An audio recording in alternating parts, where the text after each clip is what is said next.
And thank you, Phil, for such a spirited opening argument. Do you know, after listening to that, I can actually really understand why he'd want to turn off the internet. This is available on there.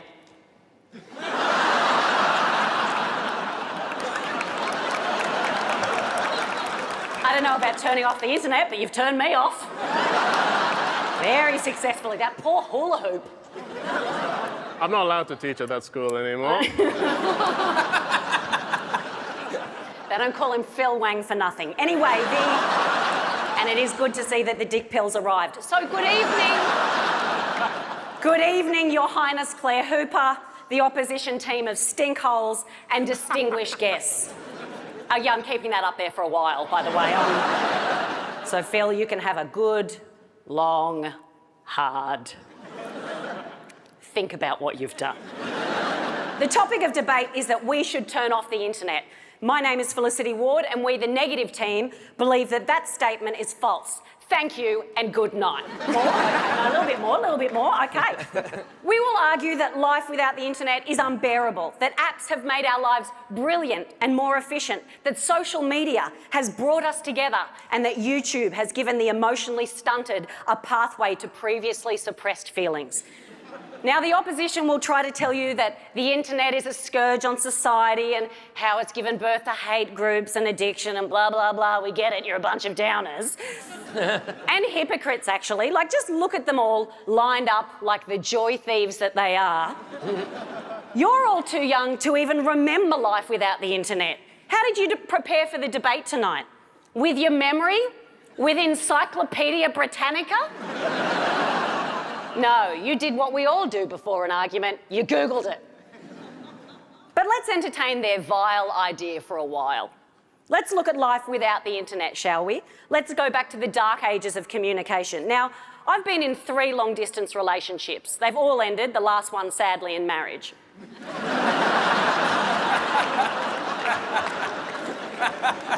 And none of those relationships could have survived without our friend Skype. Now, sure, when you use Skype, it will always freeze on the ugliest face that you're capable of pulling, and then occasionally it freezes and then repeats the last half second of action you've taken, so your face is down in the corner just going, someone's looking at you going, and just 2 people's being maniacs to each other. But I would take that every day over the week over the harrowing experience of buying a calling card from the corner shop. We used to have to buy credit for our phone, and we would scratch away the metallic panel and then use a landline if Mum wasn't using it, or worse, a phone box like a disappointing Time Lord to call someone overseas for 3.5 minutes. And in the middle of a very intense personal chat about a family member receiving some news about terminal illness, you'd hear, "You have 1 minute remaining." This team wants to tear my family apart.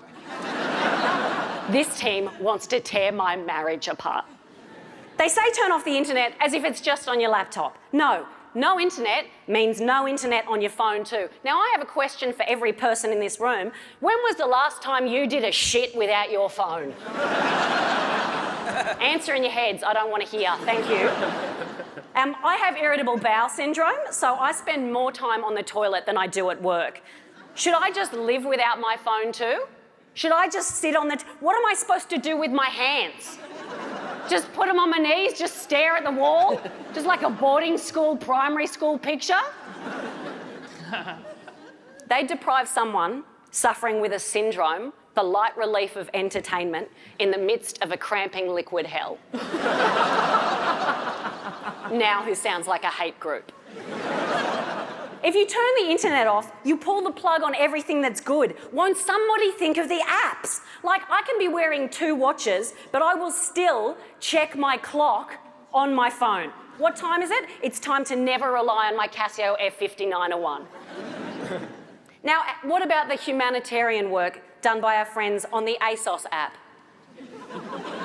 This life-saving charity have taken the humiliation of trying on clothes in department store prison cubicles and moved them to the comfort of our own homes.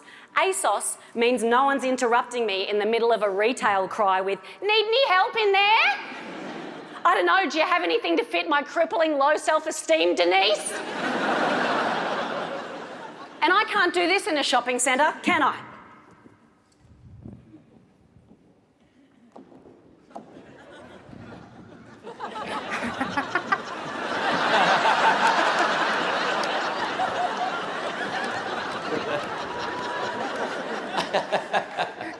I did not think this through. But there is an app that has genuinely changed my life. Up until 18 months ago, I have literally never known when my period was coming. Never. Every month, it's just been like, oh, I'm so grumpy, what's that? Oh, my period is happening right now. Or, oh my God, I haven't had my period for what feels like 7 weeks. Oh my God, oh my God, my period is happening right now. Every single month. But then I downloaded an app, it's called a period tracker, which makes it sound like a bounty hunter. Let's get that uterine lining. But the thing is, there's so many of them. There's an app called Glow, there's an app called Flow, anything with the word ow in it, basically. And I had no idea before this app. I thought ovulation week was the first week of university. No surprises here. I didn't go to university. Now, I'm sure our friends over here, they're going to focus on the ills of social media, but it can be a beautiful space to heal and connect people. In 2014, Australian cricketer Philip Hughes died, and people paid tribute to him by putting their cricket bats outside their houses and businesses and institutions. They took photos. It was heartwarming, and they put it on Twitter with the hashtag #PutOutYourBats. What was also heartwarming was 12 months later, when former Prime Minister Tony Abbott was ousted in yet another leadership spill, and Twitter came out in force with the hashtag #PutOutYourOnions to commemorate his time as leader, and also that time he bit into an onion as if it were a piece of fruit, like the absolute mad cunt that he is.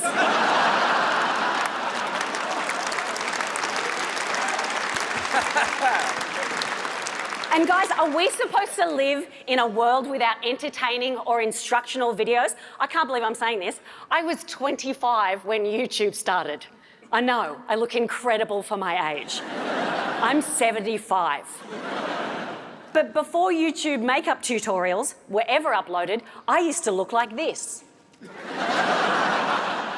Now, after watching a tutorial, I look like this.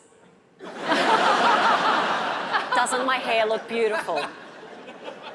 Why would you want to imagine a world without YouTube? How else are we meant to cry without military dad surprises daughter in emotional homecoming? Or military dog lies on owner's grave every day for a year? Or military husband, they're mostly military videos, to be fair. The only problem is once you've seen a few of them, it's like grief porn, like you need more. Like I need them to cry immediately, like maybe fall to the floor. Like I want to hear a sobbing mother say, "I thought you were dead." And P.S., if you're going to do the surprise like dad in a Christmas box, make sure that your kids are old enough to be able to cry with joy. I don't want to, there's too many videos out there. Some dumb little prick, they open the present, they're like, "Oh, it's daddy." And then they look at their mum with this gormless face. I'm like, no, mate, I need fucking more than that. Don't waste my time. I have a lifetime of dysfunctional and trapped emotions that I need to unleash in the privacy of my own home. I need this.